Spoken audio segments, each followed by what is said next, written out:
Welcome. We are continuing 5.2. In this section we will handle problems 16, 18, 20, and 22, and this is really kind of the mechanical guts of this section on mean value theorem. The big point here is as we're coming up with maxims, our extremas, the problem set asks us to find, and we should probably get in the habit if we haven't yet. It asks us for A, the extremes or the extrema. B, it asks for the intervals of increase. Again, intervals. Give them as intervals. You will not receive full credit if you tell me that, well, it increases when x is bigger than 5. That would be 5 to infinity in parentheses. And intervals of decrease. So if they ask multiple questions, set yourself up some answers right before you get involved in the problem. Because we get involved in the problem, we come up with an answer, x equals 7, and we think we're done. Let's make sure we answer everything. So the first thing we need to do is we need to determine, do we have some endpoints for extremes? This graph, we know end model behavior, this graph is going to go up and down forever. I mean, I could come over and just draw a rough curve of it, just saying I know it goes through negative 12 if I'm counting by 2's here, for instance, 2, 4, 6, 8, 10, 12, and I know it's going down with a slope of 1 if I'm counting by 2's. Let's see, that would be down 2 over 2. It's going down with a slope of 1 at that instant, and then I know eventually it's right side up. So, I mean, I know a lot about this curve, but I know that it's going to go up forever to the right and left. I know it's continuous. I know somewhere over in here, don't know exactly where, I've got a relative minimum. But truth be told, we're really going to be trying to do that without thinking about the graph. We're going to try to do that with no graph work whatsoever. And then maybe at the end when we get done and we're just like, wow, there was a lot going on, that was a new problem, maybe we want to check our results with graphing calculator or by graphing. Okay, so, but bottom line is, the big X test would tell us, or limits as x approaches infinity, negative infinity. We know this thing's going up to the right, up to the left. Therefore, there are no maximums, but there could be, if we didn't know what the function was, and that's all we knew was end model behavior, there could be some local maximums, just not absolute maximums, because the graph will approach infinity to the right and to the left. Okay, so no endpoints. G prime of x is easy enough. That is 2x minus 1. And we want to know when the slope is 0, and we want to know points of non-differentiability. Well, the slope is 0 when, obviously, 2x minus 1 equals 0. That happens when x equals 1/2. When is it non-differentiable? I can take 2 times any number I want and subtract any number I want. Never. So we're going to want to find f of 1/2. And f of 1/2 is 1/2 squared minus 1/2 minus 12, or 1/4, let's do this, minus 2/4, and let's do this, minus 48/4, or that happens at negative 49/4. Negative 50, positive 1/4. So we have an extreme value. And we know that right now that that's a minimum, but let's go ahead and let's talk about how we will be handling this when we're dealing with functions that are more challenging to us than plain old quadratic equations. What we'd want to do is set up a graph of g prime, or the derivative of g, just a little sign chart, S-I-G-N, sign chart. We know at 1/2 the slope is 0. If I put a number bigger than 1/2 in there, and just for convenience, I'm going to say, I'm just going to jump to 10. If I put a number bigger than 1/2 in there, I get a positive number. If I put 1 in here, I get a negative number. Let's back up on that for a second, because that was silly. I'm looking at g prime, not g. Sorry about that. I'll bet you caught that, hopefully. If I put a number bigger than 1/2, like 1 in here, I get a positive. If I put 10 in here, I get a positive. So the slope is positive. Yes, if I put 1 in here, I get a negative number down here, but the slope is positive. Hopefully that explains away my little brain cramp there for a moment. Now, if I put a negative number into the slope formula, or a number to the left of 1/2, like 0, I get a negative. Negative gives me more negative. So these are negative, which implies the curve is coming down, hitting a point where it's leveling off, and then going up. Therefore, without knowing what the function looked like, I now know that that is at very minimum, a local minimum. However, since the graph only goes down and goes up from there, I have an absolute minimum of negative 49/4 at x equals 1/2. This tells me where my graph is increasing. This little sign chart is invaluable to us, provided we're looking at the derivative and not the original function. It is increasing from 1/2 interval to infinity. Should I have a bracket there? No, because at the point 1/2, it's not increasing, it's stationary there. And it's decreasing on the interval, negative infinity, until it gets to 1/2. Okay, so ideally, we're really truthfully doing this without even thinking about what the graph looks like. This is the graph we're going to be thinking about using to determine intervals of increase, decrease, maximums, minimums. Okay, let's go here. I do realize right away x cannot equal 0. This is not a continuous curve. However, we will endpoints, if we consider our big values of x, like the limit of k, I can even write that if I wanted to show that to the reader. The limit of k as x approaches infinity,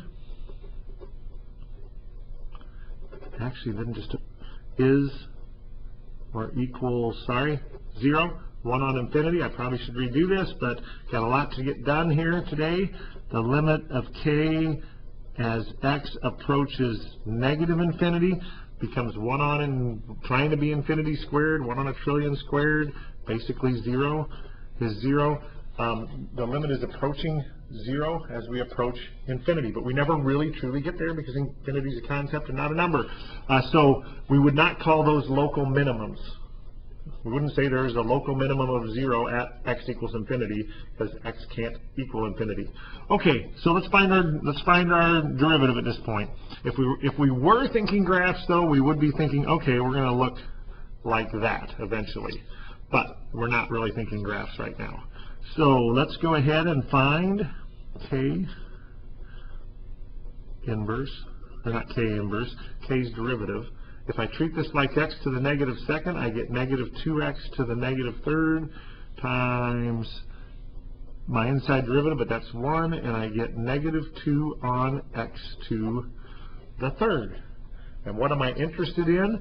I'm interested when the slope equals 0. That would be when negative 2 equals 0, or never. And I'm interested at points of non-differentiability, and we'd say, well, it's not differentiable at 0. Putting negatives in there, no big deal. Putting positives in there, no big deal, but it's non-diff at 0, but we've already determined x can't be 0. So we realize something interesting is happening on either side of 0. So let's take a look at k primes, or our slope, our sign of our slopes there. Okay, so we realize at 0 we've got big issues here. Can't put in 0, so it's undefined there. How about when I put in a number to the right of 0, I get negative over a positive, that's negative. When I put in a number to the left of 0, I get negative over negative, that's positive. So I've got a graph that's going up, doesn't exist, and then it's coming down. And I am to find A, my extrema, B, intervals of increase, and C, intervals of decrease. Well, my extrema just doesn't exist. This graph wants to go up, but then it's non-differentiable. It wants to come down. We have none. It's, again, tempting to say we're going to close in on 0, but we never get to 0. That was our discussion over here with our limits. Got a pretty good idea from that what that means. Think about this for a minute. If I was to put 0 in here, I'm getting negative 2 over Let's consider positive 0, just a tiny bit to the right of 0. I'd get negative 2 over a tiny positive number. It wants to be negative infinity. The slope does. And then the slope wants to be positive infinity. As I put a value just barely to the left of 0, I get negative on negative. So wants to be positive infinity here. The curve, I believe our curve looks something like this. But we do have points of increase, and they're all on this curve right here. Negative infinity to 0, not including 0 for sure, and decreasing from 0 to infinity. So we really want to get comfortable with using that little sign chart. Okay, number 20. Don't know why they used a decimal here, but no big deal. First off, x can be any number. I can take any number I want times negative 0.5, and I can take e to any number I want, including 0 and negatives. So no big deal. We have no endpoints. We could do an end model behavior study here. We could say, what happens to the limit of f as x approaches infinity? And the limit of that, as x approaches infinity, I get e to a negative huge number as we're approaching there. That's 1 on e to a huge number. That's 1 on a huge number. That's 0. It wants to get close to 0. I could say, what's the limit of f as x approaches negative infinity? And then I would get e to a huge positive. Oh, there is none. There is no limit. It's approaching infinity. Okay, so if I was thinking graph, and I know I keep saying that we're really going to try to do this without thinking graph, but we got to get comfortable there. I would say, well, as I'm approaching infinity, I'm getting close to 0. As I'm approaching negative infinity, I'm taking off this way. That gives me a pretty good idea what's going on with this curve. But let's let calculus do the work. Okay. F prime of x. E to the wants to be e to the. It wants to be e to the. I'm going to go ahead and call it negative 1/2 x. But times the inside derivative, that's negative 1/2 here. Okay, so now I have to find when is the slope 0. The slope is 0 when negative e to the negative 1/2 x equals 0. But e to the negative 1/2 x is always positive. The opposite of that is always negative. It's never 0. So never is the slope 0. So we have no leveling off points. When do we have points of non-differentiability? Well, for that we might want to consider when the denominator would become 0. But if I had this, wrote this as a fraction, it would be negative 1 on e to the 1/2 x. The denominator is never 0. None. So extrema, the graph never levels off. We know it approaches 0. We did a limit test. We know it approaches infinity. So it has none. B, when is it increasing? C, when is it decreasing? Let's take a look at our derivative sign chart. F prime. It is never 0. F prime. If I put any value in here, e to the, I don't care that there's negative 1/2 here, e to the is going to be a positive number. E to a negative value is still positive. E to 0 is still positive. E to a positive value is positive. Opposite of that is negative. I get negative divided by positive. I get negatives all across the board. This graph is going down forever. It is decreasing from negative infinity to infinity. It is increasing never. Maybe we'll have a more interesting curve coming up here as far as these results are going. All right, number 22. Okay, we're comfortable here. We got a polynomial. I know for sure this thing goes up forever to the left. It goes up forever to the right. I don't expect to have any absolute maximums. I know I can't. So A, we need the extremes. B, we want increasing. C, we want decreasing. There are no endpoints, so straight off to our slope formula, I get y prime equals, 4x cubed minus 20x. That's our derivative. I want to find out when the slope is 0. The slope is 0 when the derivative equals 0. I can factor out an x here, and I get 4, actually I can factor out a 4x here, and I get x squared minus 5 equals 0, or 4x times x plus root 5 times x minus root 5 equals 0. So when x equals 0, root 5, negative root 5, we've got leveling off points. When is this function non-differentiable? I'm just in the habit of that. It's always differentiable. So what do we need? We need f of 0, which is we quickly discover is 9. So we have an interesting point at 0, 9 to consider. We have f of root 5, which is root 5 to the 4th minus 10 times root 5 squared plus 9, or let's see, that would be 5 squared 25 minus 10 times 5, 50, plus 9, or negative 25 plus 9, negative 16. And I quickly discover that f negative root 5 would also give me negative 16. This is an even function, as you've probably noticed already. And so let's go to our derivative sign chart. I'm going to put it right down here. We know that we have values at negative 16 that are of interest to us. Or excuse me, sorry. Let's do that again. I'm going to put that up in here since I made a mistake on that one. I can squeeze it in here. Root 5,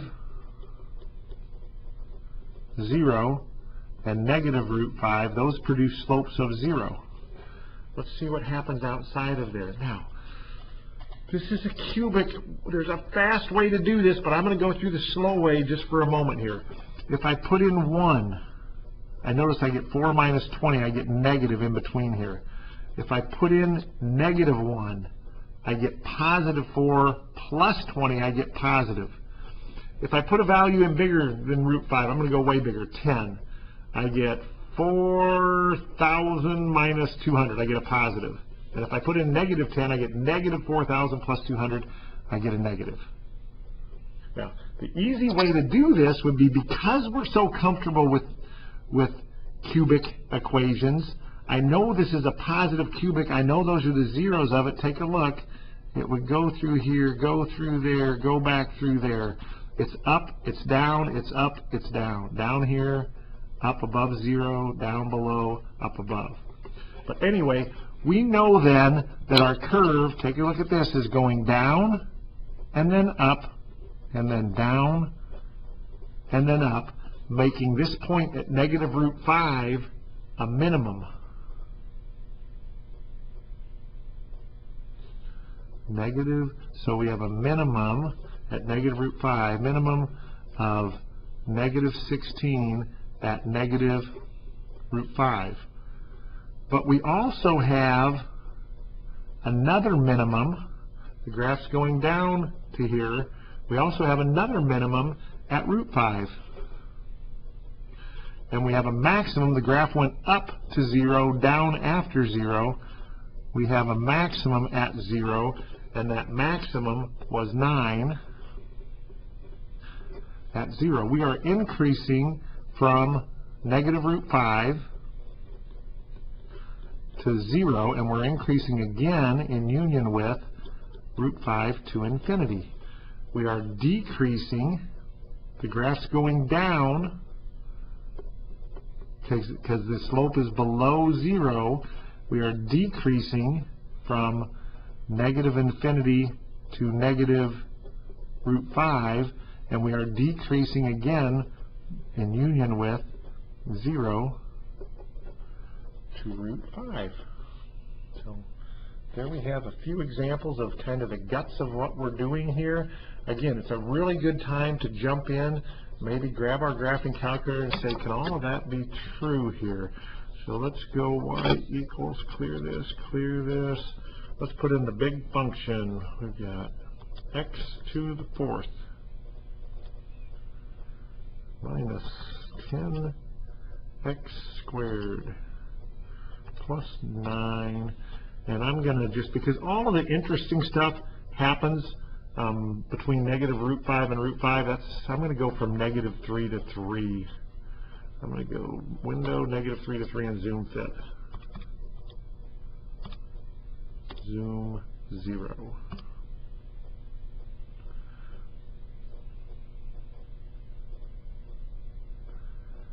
Well, let's take a look. Let's second calc min. Second calc minimum value. Got it come way over here. I hope you can see. Hope that turns out pretty well. You can see that. I know I can tip it and give you a little bit better angle to look at it. Over to here, and I get, yes, I get a little bit of a problem here. I think I'm going to do this again. Make sure I enter all that right. Second calc minimum. I'm going to get to the left, enter, get to the right, enter, stamp enter again. There we go. Whew, I was nervous there. Didn't want to redo this whole video. You can see we have a minimum of negative 16. I suspect that negative 2.236 is a maximum. I'm going to go second calc value, and I'm just going to put in 0. And sure enough, 0 gives me that value up there of 9. Apologies for not having the darkness there for you, and I suspect this is even. So feel pretty good about that. I also can look at the graph and say, well, it definitely decreases, then increases, then decreases, then increases. And that's what I have. It's decreasing until it gets to here, then increasing, then decreasing until it gets to here, and then increasing. So a lot going on there. Again, all of that can be done with no graph, although we do need to analyze our little slope chart. So more to follow.